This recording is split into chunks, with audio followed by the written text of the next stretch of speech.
जय हिंद दोस्तों। स्वागत है आप सबका फिर से आपके प्यारे यूट्यूब चैनल नॉलेज ग्रंथ में।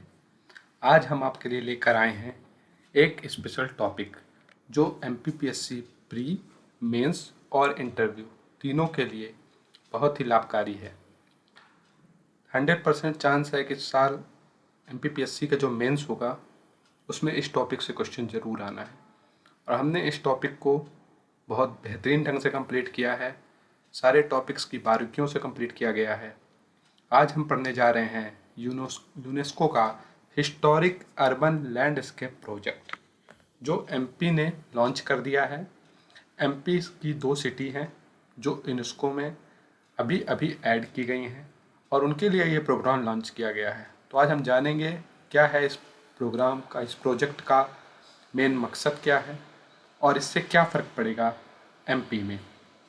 तो चलिए शुरू करते हैं। आशा है आपने हमारे यूट्यूब चैनल को सब्सक्राइब कर लिया होगा। अगर आपने अभी सब्सक्राइब नहीं किया है तो प्लीज़ सब्सक्राइब आवर नॉलेज ग्रंथ चैनल, जिससे हम आपको एमपीपीएससी से रिलेटेड जितने भी टॉपिक्स हैं उसको अच्छी तरह से कंप्लीट करवा सकें। आपका आने वाले प्री और आने वाले मेंस के लिए काफ़ी लाभकारी होने वाला है। तो चलिए शुरू करते हैं। सबसे पहले हम जानेंगे क्या है हिस्टोरिक अर्बन लैंडस्केप प्रोजेक्ट और यह क्यों न्यूज़ में है। मध्य प्रदेश ने यूनेस्को का historic urban landscape project Gwalior और ओरछा सिटी के लिए लॉन्च किया है। The development and management plan of this city will be peppered by UNESCO. That means कि अब इसके लिए जो भी डेवलपमेंट होगा और जो भी मैनेजमेंट होगा उसकी सारी जिम्मेदारी यूनेस्को की देख रेख में होगी।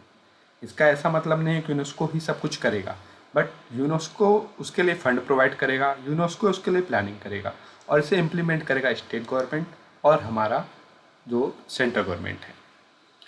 इसमें क्या है कि all aspects including history, culture, food, life style, economic development, community development will be included in it. That means कि इस ग्वालियर और ओरछा सिटीज़ में जितने भी मॉन्यूमेंट्स हैं उनके हिस्टोरिकल रख रखाव के लिए, कल्चर की सुरक्षा के लिए, फूड सिक्योरिटी के लिए, लाइफ स्टाइल के लिए और इनसे कैसे अर्निंग की जा सकती है, इससे वहाँ पर रहने वाले लोगों का डेवलपमेंट हो सके। These places will now be jointly developed by UNESCO Government of India and Madhya Pradesh by focusing on their historical and cultural improvement. That means कि अब ओरछा और ग्वालियर शहर के रख रखाव की पूरी जिम्मेदारी यूनेस्को, गवर्नमेंट ऑफ इंडिया और मध्य प्रदेश तीनों मिलकर पूरी करेंगे। इनके लिए जो फंड कैसे प्रोवाइड होगा, क्या प्लानिंग की जाए, कैसे इनको सिक्योर किया जाए, कैसे फूड सिक्योरिटी दी जाए, कैसे यहाँ का इकोनॉमिक डेवलपमेंट किया जाए जिससे वहाँ रहने वाले लोगों को फ़ायदा हो और वो डेवलप कर सकें। ठीक है, तो चलिए आगे बढ़ते हैं। इसका बैकग्राउंड क्या है, ऐसा बैकग्राउंड क्यों है ये न्यूज़ में। तो ग्वालियर और ओरछा जो मध्य प्रदेश का है वो यूनेस्को की वर्ल्ड हेरिटेज साइट में दिसंबर 2020 में इंक्लूड कर दिया गया है। आपके सामने 2 ये न्यूज़ हैं। एक न्यूज़ है द हिंदू की, इसमें लिखा है Gwalior Orchha UNESCO world heritage site list. MP government ने कोई स्टेटमेंट दिया है उसका है। सेकंड है कि एमपी गवर्नमेंट ने ट्विटर पे एक ट्रेंड फॉलो किया, एक ट्रेंड जो है पोस्ट किया था, यूनेस्को सहेजेगा ग्वालियर और ओरछा की धरोहर। मध्य प्रदेश के 2 ऐतिहासिक शहरों ग्वालियर और ओरछा को यूनेस्को की historic urban landscape project scheme में शामिल किया गया। ये ट्विटर हैंडल से लिया गया है। तो आप अब समझ सकते हैं कि कितना इम्पोर्टेंट है। यूनेस्को ने हमारे छोटे से हमारा जो सेकंड लार्जेस्ट स्टेट है उसके छोटे से 2 शहरों को चूज किया है, उनका डेवलपमेंट करेगा जिससे लोगों का कम्युनिटी डेवलपमेंट होगा और हमारे एमपी की शान भी बढ़ेगी। चलिए आगे बढ़ते हैं। अब जानते हैं क्या है यूनेस्को। हमने इतना तो जान लिया। देखिए, मैं जो वीडियो बनाता हूँ मैं ये कोशिश करता हूँ कि अगर आप वो वीडियो देख रहे हैं तो आपको उससे रिलेटेड जितने भी टर्म्स आते हैं उसके लिए आपको दूसरा कोई चैनल ना खोलना पड़े। और अगर एग्ज़ाम में मेंस में किसी तरह की चीज़ आ जाए, अब मेंस के जो क्वेश्चन होते हैं वो किसी भी तरह से हो सकते हैं। ठीक है, तो अगर आपसे यूनेस्को के बारे में पूछ लिया गया तो आप एटलीस्ट यूनेस्को के बारे में भी कुछ लिख पाएंगे।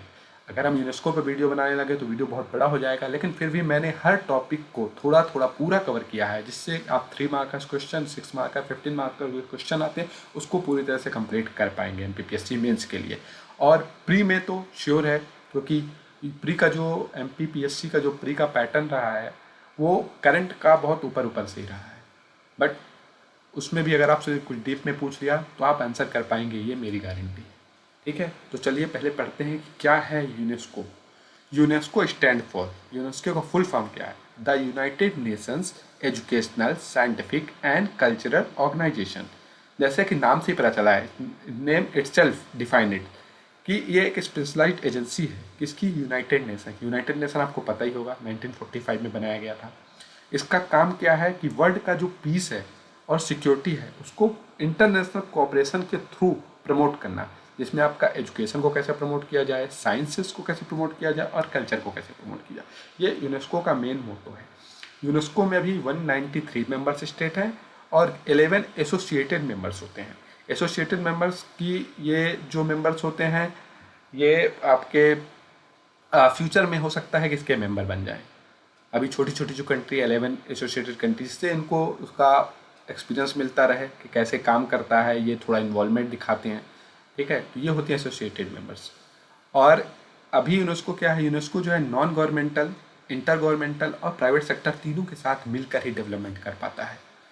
यूनेस्को के लिए फंड आपका प्राइवेट सेक्टर्स भी कैसे डेवलपमेंट कर सकते हैं, इंटर गवर्नमेंट, दो गवर्नमेंट कैसे मिलकर कर सकती हैं, या नॉन गवर्नमेंट भी है, अगर है कुछ ऑर्गेनाइजेशन है, NGO टाइप होते हैं, तो अगर वो भी करना चाहें तो यूनेस्को के साथ मिलकर ये काम कर सकते हैं। चलिए, तो यूनेस्को वॉज फाउंडेड 1945। यूनेस्को 1945 में UN के साथ ही फॉर्म हुआ था। इसका पहले नाम था league of nation international committee on intellectual cooperation. Intellectual cooperation था, इसीलिए ये कल्चर से रिलेटेड है। इसका हेड क्वार्टर है पेरिस में, फ्रांस में। ये क्वेश्चन आपसे पूछ सकता है MPPSC प्री में, या कहीं भी आपसे पूछ सकता है कि इसका हेड क्वार्टर कहाँ है। और आपको ये पता होना चाहिए कि इंडिया में यूनेस्को की वर्ल्ड हेरिटेज साइट कितनी है। टोटल अभी 40 हैं, आगे भी बहुत सारी जुड़ेंगी, काफ़ी डिमांडिंग है, काफ़ी हमने प्रपोजल दिए हुए हैं, प्रपोज साइट बहुत सारी है, उन पर चर्चाएँ चल रही हैं, स्टडी चल रही है। तो आगे हम इस जैसे ही आता रहेगा हम आपको अपडेट करते रहेंगे। ठीक है, अभी आपको बताना है कि जो वर्ल्ड हेरिटेज साइट्स होती हैं कितनी कैटेगरी में डिवाइड की जाती है, आप हमें कमेंट सेक्शन में बताएंगे। ठीक है, चलिए आगे बढ़ते हैं। अब आता है ग्वालियर। जैसे हमको पता है, अभी हमने पढ़ा कि ग्वालियर और ओरछा सिटी को इसमें कवर किया गया। तो ग्वालियर, तो ऐसे ग्वालियर का इतिहास बहुत बड़ा इतिहास है, ग्वालियर के ऊपर मैं एक वीडियो जरूर बनाऊंगा अलग से। लेकिन अभी ग्वालियर के लिए जो जो इम्पोर्टेंट चीज़ जो आपको पता होनी चाहिए इन जनरल की ग्वालियर के बारे में, वो मैंने यहाँ पे सब कवर किया हुआ है। कि अगर आपसे ग्वालियर के बारे में पूछ लिया जाए कि ग्वालियर में क्या है, क्या कल्चरल मोन्यूमेंट है, ग्वालियर का क्या योगदान रहा है MP की हिस्ट्री में, तो आप कम से कम बता पाएंगे। तो चलिए हम पढ़ते हैं ग्वालियर के बारे में। ग्वालियर एक हिस्टोरिक सिटी है, वहाँ पे कई सारे किले हैं और वहाँ पे बहुत सारे नॉर्थ इंडियन किंगडम जो थे उन्होंने वहाँ पे राज किया है। जैसे अगर स्टार्ट करें तो कच्छप घात एक डायनेस्टी थी, उसने 10th सेंचुरी में, तोमर डायनेस्टी 13th सेंचुरी में, और मुगल एम्परर, उसके बाद मुगल एम्परर ने, उसके बाद मराठाओं ने 1754 में वहाँ पर राज किया। उसके बाद आप सिंधिया डायनेस्टी आई, सिंधिया लोगों ने वहाँ पे काफ़ी राज किया है। ठीक है, तो आप इसके बारे में थोड़ा थोड़ा पढ़ेंगे, हम इसके ऊपर वीडियो भी बनाएंगे कि हिस्ट्री ऑफ MP में कवर करेंगे हम कि कच्छप घाट डायनेस्टी क्या थी, तोमर डायनेस्टी क्या थी, मुगल क्या था, मराठास क्या थे, सिंधिया क्या थे, कैसे इन्होंने ग्वालियर को कैसे कवर किया, कैसे आपका ग्वालियर पे काफ़ी सारे अटैक किए गए और शेरशाह सूरी ने कैसे यहाँ पे अटैक किया, ये सब आगे हम पढ़ेंगे। अभी हम सिर्फ ग्वालियर के बारे में पढ़ रहे हैं। Gwalior is a well acknowledged place of art associated with historic as well as contemporary evidence, जिसमें आपका इसने आर्ट को काफ़ी बढ़ावा दिया है।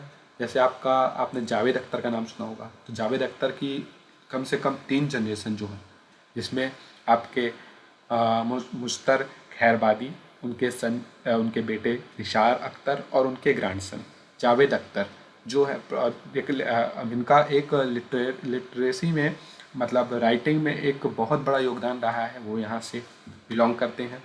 उसके बाद अगर फेमस पर्सनालिटीज़ की बात करेंगे तो निदा फाजली जो एक हिंदी और उर्दू की बहुत बड़ी पोएट हैं। ठीक है, और उसके बाद अगर आप अटल बिहारी वाजपेयी को कौन नहीं जानता है। वो एक राइटर थे, पोएट थे और इंडिया के प्राइम मिनिस्टर भी रहे हैं। अटल बिहारी वाजपेयी ऐसे एक प्राइम मिनिस्टर रहे हैं जिनके अगेंस्ट में कोई कुछ नहीं बोलता था। वो जब संसद में बोलना शुरू करते थे लोग सिर्फ सुनते थे। वो एक अच्छे वक्ता थे, उनको भारत रत्न भी दिया गया। आप हमें कमेंट सेक्शन में बताएंगे अटल बिहारी वाजपेयी को भारत रत्न कब दिया गया था। ठीक है, अब अटल बिहारी वाजपेयी तो नहीं रहे, ठीक है, लेकिन उनका योगदान एमपी के लिए और उन्होंने एमपी का बहुत नाम रोशन किया है। क्योंकि उसके बाद अगर हम आएंगे कि अकबर के फेवरेट सिंगर जो थे तानसेन जो थे वो रीवा में थे और वो बिलोंग करते थे ग्वालियर से। फिर अकबर के एक सेनापति थे जिन्होंने तानसेन को अपने साथ ले गए थे और अकबर तानसेन को बहुत ही ज़्यादा पसंद करते थे, जिसकी वजह तानसेन के बारे में कहते हैं कि उनके पास कई सारी राग थी। ये पानी बरसा देते थे, आग जला देते थे और इसी तरह कुछ दरबारियों ने इनके खिलाफ थोड़ा सा प्लॉटिंग की और जिसकी वजह से इनकी जान चली गई थी। इनका जो एसेस है वो ग्वालियर में एक इनका मकबरा बना हुआ है, वहाँ पे दफन किया गया है। अगर आप ग्वालियर आपको जाने का मौका मिले तो ज़रूर जाइएगा, बहुत अच्छा मोन्यूमेंट्स है। उसके बाद अगर हम बात करें राजा मान सिंह तोमर की, जो तोमर डायनेस्टी से थे, तो ये फेमस पर्सनालिटी थी ग्वालियर की। अब अगर हम आगे बढ़ें तो आपके सामने दो ये पिक्स दिख रही हैं, आपको हमें बताना है कि क्या है। लेफ़्ट साइड वाला जो है वो तानसेन जी का मकबरा है और राइट साइड वाला जो है ग्वालियर फोर्ट है। ठीक है, तो चलिए आगे बढ़ते हैं। ओरछा के बारे में जानते हैं कि क्या है ओरछा, क्यों ओरछा सिटी को यूनेस्को में शामिल किया गया। ओरछा जो है एक बहुत ही कल्चरल सिटी है। इसमें बहुत सारे मॉन्यूमेंट्स हैं। ओरछा के बारे में एक पूरा ही वीडियो बनेगा। ओरछा के बारे में क्वेश्चंस भी बहुत आते हैं, मतलब मेंस के क्वेश्चन बहुत आते हैं और आपका मेंस का क्वेश्चन के बाद आपका प्री के क्वेश्चंस आते हैं। इंटरव्यू भी ओरछा के बारे में पूछा जाता है। तो ओरछा क्या है? ओरछा निवाड़ी डिस्ट्रिक्ट में पड़ता है, ठीक है, जो मध्य प्रदेश का है। निवाड़ी डिस्ट्रिक्ट आप बताएंगे हमें एमपी का कौन सा नंबर का डिस्ट्रिक्ट बना था और कब बना था, ठीक है। और ये जो टाउन ओरछा सिटी जो इस्टेब्लिश की गई थी, ये राजा रुद्र प्रताप सिंह ने 1531 में, ठीक है, इस्टेब्लिश की थी। उसके बाद ये आपका ओरछा सिटी जो है प्रिंसली स्टेट का पार्ट भी रहा है, जो बुंदेलखंड के पास पड़ता है। ओरछा सिटी से जस्ट 15 किलोमीटर ही यूपी झांसी पड़ता है आपका। और ओरछा सिटी जो है वो आपकी बेतवा रिवर के किनारे बनी हुई। ओरछा सिटी से एक ही बहुत ही फेमस राजा थे। ओरछा के पास एक छतरपुर डिस्ट्रिक्ट पड़ता है। आप हमें बताएंगे छतरपुर डिस्ट्रिक्ट का नाम किनके नाम पे रखा गया है और उनकी बेटी के ऊपर एक फिल्म भी बनाई गई है, उस फिल्म का नाम आप हमें बताएंगे, ठीक है। चलिए आगे बढ़ते हैं। ये दो मोन्यूमेंट्स आपको दिख रहे हैं, ये कौन कौन से मोन्यूमेंट्स हैं? लेफ्ट साइड वाला आपका चतुर्भुज टेम्पल है, राइट साइड वाला ओरछा का ये जहांगीर फोर्ट है। अब आप हमें बताएंगे कि जहांगीर फोर्ट, क्वेश्चन आ चुका है एमपीपीएससी में, जहांगीर फोर्ट किसने बनवाया था और क्यों बनवाया था? क्योंकि मुगल्स का तो वहाँ पे ज़्यादा इतना था नहीं कि कोई बनवाएगा, लेकिन क्यों बनवाया था? ओरछा के एक राजा थे, वो जहांगीर के बहुत अच्छे दोस्त थे, फ्रेंड थे, उनके दरबार में भी रहे थे। तो आप हमें बताएंगे कि उनका नाम क्या था, ठीक है। चलिए आगे बढ़ते अब जानते हैं क्या है हिस्टोरिक अर्बन लैंडस्केप अप्रोच। इस प्रोग्राम की वजह से एमपी अभी लाइमलाइट में है पूरा, 2 सिटीज़। तो क्या है ये हिस्टोरिक अर्बन लैंडस्केप अप्रोच? ये यूनेस्को का एक जनरल कॉन्फ्रेंस में एक लिया गया एक प्रोजेक्ट था, अप्रोच थी, और ये 2011 में अडॉप्ट किया गया था। इसको ये शॉर्ट में HUL कहते हैं और इसका मतलब है कि ये एक इंटीग्रेटेड अप्रोच, इंटीग्रेटेड सब कुछ मिल के, किस लिए कि आप हेरिटेज रिसोर्स को कैसे मैनेज करेंगे। अगर अगर डायनेमिक और इवॉल्विंग इन्वायरमेंट में है तो उनको कैसे आप सिक्योर करेंगे। जैसे आपको ताजमहल के बारे में पता होगा, ताजमहल उतना जो है सिक्योर नहीं रहा है इतने ज़्यादा पोल्यूशन की वजह से। तो इन सब से बचने के लिए, इन सब से अपनी संस्कृति को बचाने के लिए यूनेस्को ने ये आपका HUL प्रोग्राम जो है लॉन्च किया था। इसमें क्या क्या चीज़ें इंक्लूड होती हैं? इनमें देखिए पॉलिसी इंक्लूड होती हैं, क्या पॉलिसी बनाई जाए, किससे बच जाए, गवर्नेंस किस तरह से गवर्न किया जाएगा, आपको कैसे मैनेजमेंट किया जाएगा, कौन कौन से इसमें स्टेक होल्डर्स होंगे, इनमें लोकल लोग भी होते हैं उनको भी इंक्लूड किया जाता है, और नेशनल इन्वॉल्वमेंट भी होता है, रीजनल इन्वॉल्वमेंट होता है, इंटरनेशनल इन्वॉल्वमेंट भी होता है, पब्लिक प्राइवेट सेक्टर एवरीथिंग। मतलब एक इसीलिए इसको इंटीग्रेटेड प्रोग्राम कहा गया। इंटीग्रेटेड मतलब सारे लोग मिल के किसी चीज़ को बचाने की कोशिश कर रहे हैं। ये एक मतलब बहुत ही अच्छा प्रोग्राम है। इसके लिए लाउड करना चाहिए, बहुत हमें अप्रिशिएट करना चाहिए, और हमें अपनी जितनी भी साइट है, ठीक है, उनको बचाने की पूरी कोशिश करना चाहिए, क्योंकि यही हमारी पहचान है। इंडिया का जो एक अस्तित्व है पूरे वर्ल्ड में, बहुत ही अलग तरीके से है। इंडिया की संस्कृति एकदम अलग संस्कृति है। लोग बाहर से इसको देखने आते हैं, लोग फॉलो करने लगते हैं। आप योग के बारे में जानते हो, योग का जो मतलब उद्भव हुआ था वो इंडिया में ही हुआ था, लेकिन अभी आप जाइए बाहर, योग की क्लास होती है बड़ी बड़ी यूनिवर्सिटीज़ में, योग के ऊपर कोर्स होते हैं। सोचिए हमारी संस्कृति पूरे वर्ल्ड में फैली हुई है, और हमें इसका सम्मान करना चाहिए। ठीक है, आशा करता हूँ आपको समझ में आया होगा। अगर आपको कुछ समझ में नहीं आया है तो you can comment me on the comment box, और इसके बाद भी मैं बहुत सारी वीडियोज़ लेके आऊँगा जो आपके MPPSC के प्री के लिए, मेंस के लिए बहुत ज़्यादा इंपॉर्टेंट होने वाली है। इसलिए अगर आपने हमारे चैनल को अभी सब्सक्राइब नहीं किया है तो प्लीज़ सब्सक्राइब करें, जिससे आपको आने वाली वीडियो के बारे में पूरी जानकारी मिलती है। हमारे चैनल का नाम है नॉलेज ग्रंथ। हमारा टेलीग्राम चैनल भी है, अगर आपको इसकी PDF चाहिए तो आप you can ping me on that Telegram, I will send you definitely. और हमारा इंस्टा पेज भी है, जिसका लिंक अगर आपको इसका लिंक भी चाहिए, हम क्या नई वीडियो डालते हैं तो वो आपको टेलीग्राम में भी मिल जाएगा। तो please follow us on knowledge Granth. Thank you for watching our YouTube channel. God bless you all.